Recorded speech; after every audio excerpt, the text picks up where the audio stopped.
Welcome back to Eyes on Israel. We are talking with Cheryl Chumley, the online opinion editor of the Washington Times.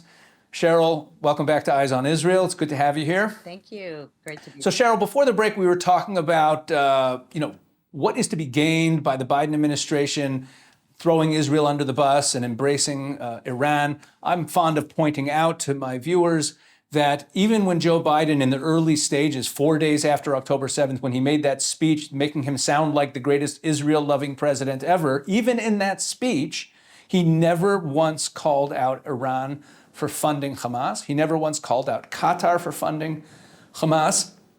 And that led me to write at that time. I released an op-ed the next day, basically predicting where we are now, saying that the Biden administration will not allow Israel. They'll do everything they can to prevent Israel from destroying Hamas.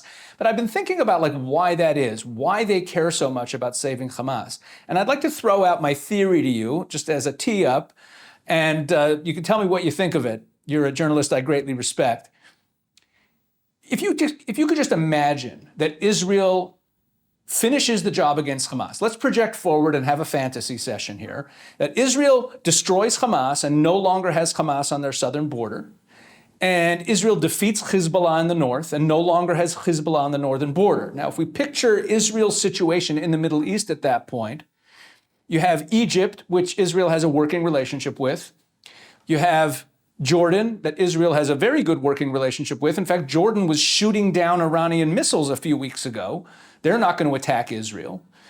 Syria is almost a non-existent entity. There are Iranian bases there that Israel contains, but that's not really a threat ever since Israel took the Golan Heights, really, but especially now that the Syrian government army, the civil war, has kind of destroyed them. So without any existential threats on Israel's borders, and Israel has a good working relationship with the Gulf states and with the Saudis. If you really look at the whole Middle East surrounding Israel, all the Arab nations, there would not be this kind of détente and conflict always going on. And my theory is that these CIA globalist megalomaniacs who run American foreign policy would have no power suddenly. They'd be rendered irrelevant. They don't want people to actually be at peace. I think that's why they didn't like the Abraham Accords that Donald Trump ushered in, because they don't want actual peace where people are getting along. They want to be in the middle of the deal. They want to be necessary. And as long as there's tension, as long as Israel's not too strong and Israel still has existential enemies that have to be contained and dealt with and negotiated with, America can still keep the military industrial complex involved in the Middle East. They can still be relevant and be pulling the levers of power and pressuring everyone, and they're in the deal and they still wield power.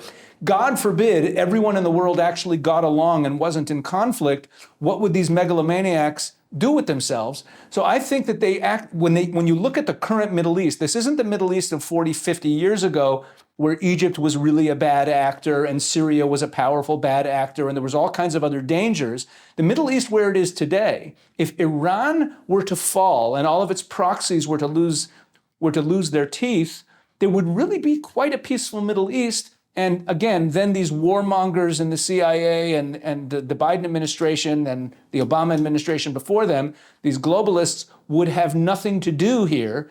And I think that my theory is that that's why they're so hell-bent on coddling Iran and saving Hamas, because they want this situation, they desperately need this ongoing tension to continue. So my first response is that sort of goes toward the talk about military industrial complexes, right, that we hear, which are very real.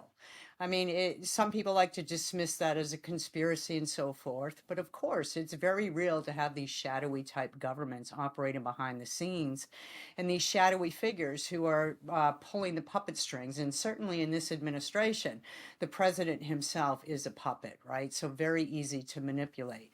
It also sort of goes along with what I've heard from intelligence and Middle Eastern experts talking about the timing of Iran's recent launching of missiles and rockets on Israel that came as Saudi Arabia was considering Abraham Accord type partnerships with Israel. So it seems like that might be a timing that figures into your idea, into your theory. And also, I'd just like to point out that in this White House, too, there are many discussions that have taken place from day one about who really is operating behind the scenes in this administration. And among the names talked about are those with more pro-Iran type of views. Susan Rice, for instance, being one of them, Barack Obama, another one. And so what you say actually makes very good sense. I would have to think a little bit deeper about it, but off the top of my head, it really does explain much. Thank you. Yeah, I mean, I'm not so sure I'm happy about being right. I think the silver Yes. lining in it is that when people talk about this escalating into a wider regional conflict, the truth is, who would join such a wider regional conflict? Not Egypt, not Saudi Arabia, not the Gulf states, right? It's really just beyond Iran and its proxies, there aren't any real serious dangers in the Middle East. I want to pivot now to Rafah, which is, right now we're in the middle of all this tension about Israel going into Rafah. There was a story in a Qatari newspaper in Arabic a couple days ago that came out in the Israeli media in Hebrew. I didn't see it in Western media, where the Qatari paper reported that Israel's invasion of Rafah, its small-scale invasion of Rafah to start, was with the green light of the United States, so long as it was short and not that extensive, so that it would signal to the Israeli right wing that there was victory coming and keep them quiet, but that Israel would not really destroy Hamas. And this is something that it was leaked in the Israeli media, and there was a bit of an uproar over it.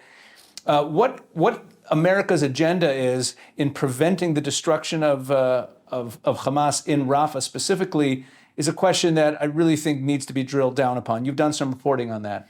I have. And on one hand, you could say that the Democrat Party in general is opposed to any type of strong military action that removes the idea of diplomacy and persuasion of with the enemies from the factor, right? Democrats historically do not like talk about eradicating an enemy or completely obliterating an enemy. They much prefer to pretend as if they can persuade the enemy to lay down arms, even though we're dealing with an enemy that wants to eradicate Israel and the Jewish people from the face of the earth. This White House, Democrats, historically speaking, always think that they can talk the enemy out of it. And so when you put forth an agenda like this White House has done about placing limits on Benjamin Netanyahu's ability to send the IDF in to eradicate Hamas, to drive out Hamas, to utterly destroy Hamas, what you're saying is that Israel does not have the right to defend itself against an enemy that wants to wipe it off the face of the map. And so this basically emboldens terrorism. There's no other way to look at it. And if you cannot wage a war against an enemy that wants to kill you, without having to announce to the world how you're going to, wage that war and delay on waging of the war, so you give the enemy time to defend itself, that's basically, hamstringing Benjamin Netanyahu and the IDF from doing their righteous duty, their righteous responsibility to free the hostages and destroy their enemy. This White House is not doing Israel any favor by putting limits on what the IDF can do going after Hamas.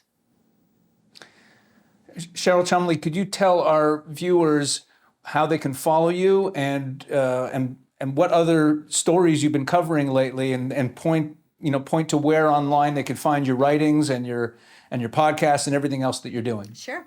You can find me every day at WashingtonTimes.com. I write there daily on issues of, from foreign news to local politics.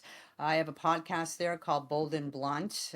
It's the same thing on news. And you can also find me on Substack at CherylChumley.substack and on X at CK Chumley. Thank you. Your reporting has been accurate and true on Israel. I say that as someone who lives here, and you've really been a shining light in this whole mess of misinformation about what's going on in the Middle East. And God bless you, and keep fighting the good fight. Thank you for joining us here on Eyes on Israel. Thank you. Thank you. We'll be right back after these messages from our sponsors. The Bible is the #1 best-selling book in the world. Is that a surprise to anyone? It's the Word of God and, of course, the best guidebook for life, the handbook for planet Earth, as I like to say. So, if you've seen one Bible, a lot of people think you've seen them all, right? Wrong. The Israel Bible is like no other Bible you've ever seen. The Israel Bible combines the original Hebrew text with clear, accurate English translations that bring these ancient words to life like never before. It is filled with beautiful charts, maps, and illustrations. The Israel Bible is vital for anyone looking to deepen their understanding of the Bible. And unlike any other Bible, the Israel Bible is a window into the divine connection between the Scriptures, the land of Israel, and our lives. Its illuminating commentary focuses on the land of Israel, explaining why the fate of humanity rests on this one small country, and understanding God's promises and prophecies for the end times.